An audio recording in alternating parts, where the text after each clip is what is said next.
itong si Cabral. Ha? Itong si Cabral, lumalabas ngayon, may dalawang anak ito, mga kabunyog, na talagang ginamit ni Cabral para para sa malusutan. Ginamit ni Cabral itong dalawang anak niya. Ang isang anak niya, ang pangalan Chien, at saka yung isa ang pangalan ay Colin. O grabe ito, mga kabunyog, aabot ng 520 million ang pinapaniwalaang dito. Ito lang, yung isang anak niya, yung Colin, anak ni itong 'di ba, yung di umano'y nagpakamatay, na dating USEC ng DPWH, si Catalina Cabral. Ano ito? Yung isang anak niya, yung nagngangalan na di umano'y Colin, 24 years old pa lang to, walang nakarehistrong negosyo to, pero may 125 million sa bangko noong 2025 lamang at 92 million pesos sa insurance transactions. Matindi, ano? Kumbaga, para malusutan ni Catalina Cabral, pinangalan niya sa mga anak niya, mga bank accounts, saka mga insurance policies. Itong Colin, yung medyo bata niya pang anak, 24 years old, wala namang negosyo, 24 years old pero may account sa bangko na 128 million pesos. Ang source ko dito, sa mga dyaryo ito. 2025, 128 million. Itong Colin Cabral. 92 million ang insurance policies. Grabe. Wala namang dapat na malaking kita itong si Cabral, si Catalina Cabral, kasi 228,000 ang kanyang sweldo kada buwan. Kahit pa sabihin mong 25 years ka sa DPWH, 228,000 ang sweldo mo, at saka nagsweldo siyang 220,000 monthly, nitong USEC na lang siya. Pero hindi naman siya, nung pagpasok niya, hindi naman siya USEC yan. Nagsimula muna siya sa mababang level siyempre. Kaya questionable talaga ito. Kaya lang, para nga maitago yung kanyang pera, na tinatayang umaabot ng 520 million, saan naman galing yung 520 million? Wala naman silang negosyo. Nilagay niya sa kanyang mga anak. Ito, mga kabunyog. Sabi dito, 317.97 million na mga insurance-related placements. Linagay ni Catalina Cabral sa dalawang anak niya. 210 million kay Chien. 106 million kay Colin. Imagine niyo yan, insurance-related placements ito. 317 million. Tapos, nung 2024, 2025, may mga major withdrawals sa account na 129 million. Over-the-counter withdrawal nung 2025, 33.7 million. Ganon.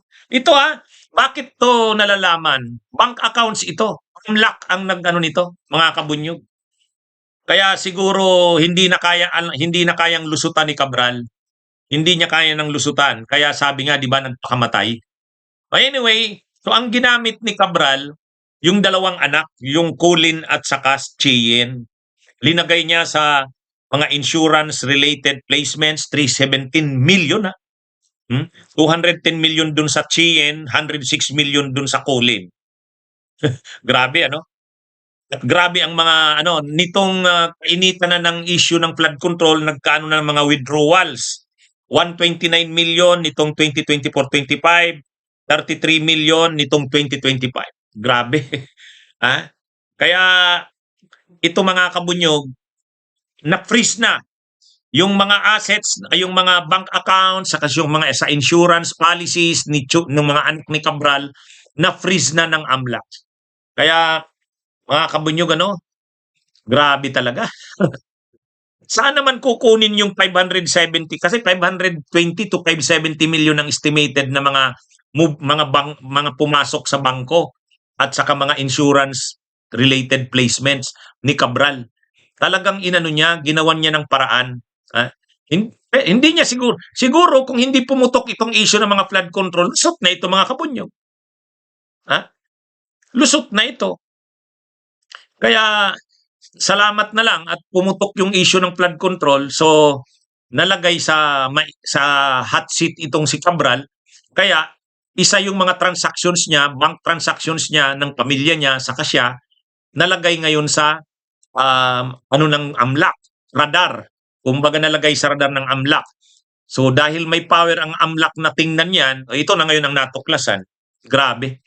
Ang ginawa pala ng yumaong itong si dating dating DPWH si Cabral, ginamit yung dalawang anak. Grabe. Yung isa 24 years old tapos may 24 years old tapos may deposit ka sa account mo na ano ba 'yon? Ilan ba yung sinabi ko kanina? Oh.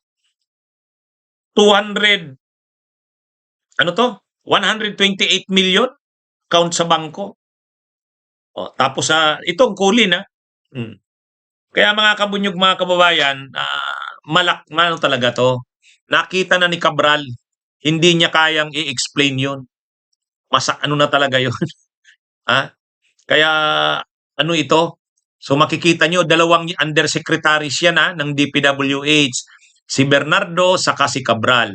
Si Bernardo, nung naipit na, nag-cooperate na. Kaya ngayon, state witness siya. Nag-appear siya nung isang araw doon sa hearing sa Sandigan, inamin niya.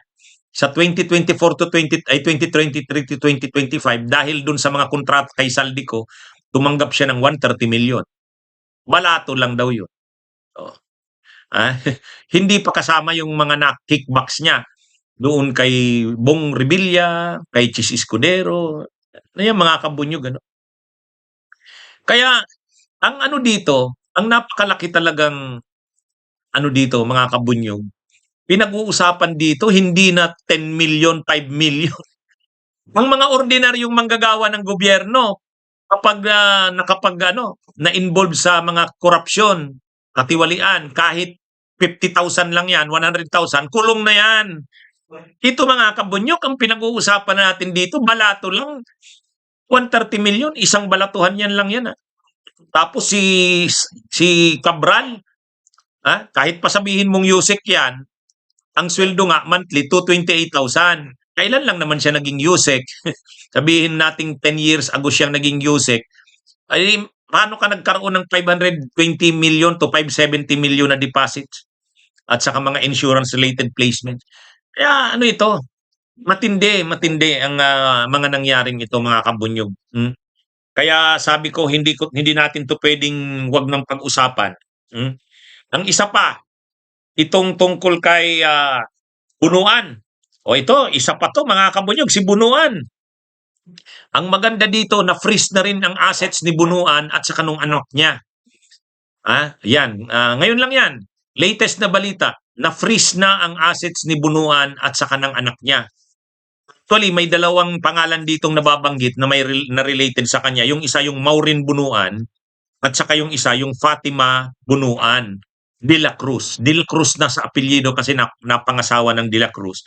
Pero Bunuan to, anak to ni Manuel Bunuan, itong dating DPWH secretary. Ang kapal ng mukha nito ni Bunuan Nung una, ayaw nitong mag-resign Nung kailan ba to nag-resign? Nagsimula na magsabi si PBBM na mahiya naman kayo. Tapos nananawagan na ang taong bayan na mag-resign, ayaw pa niyan. Si PBBM naman dahil masyadong mabait, hindi niya naman pinapag-resign si Bunuan. Pero nung bandang huli, napilitan na yan si Bunuan. Napilitan mag-resign.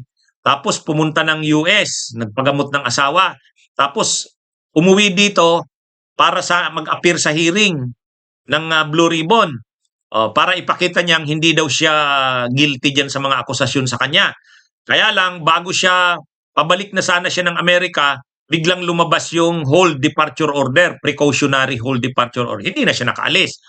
So sa ngayon, nandito ito sa Pilipinas, si Bunuan, hindi na ito nakaalis May precautionary hold departure order. Pero wala pa kasing warrant of arrest sa kanya, wala pang kaso Tapos na yung hearings ng DOJ. Nag-submit na siya ng counter affidavit na niya. Plunder yun. Ang hinihintay natin ngayon, yung desisyon ng ombudsman. Bunyog, bunyog, halikan na kasama ka. Bunyog, kapag buklod ay may pag-asa. Luzon, Visayas, Mindanao, isa ang pananaw. Sa bagong Pilipinas ang bunyog. bunyog isisigaw.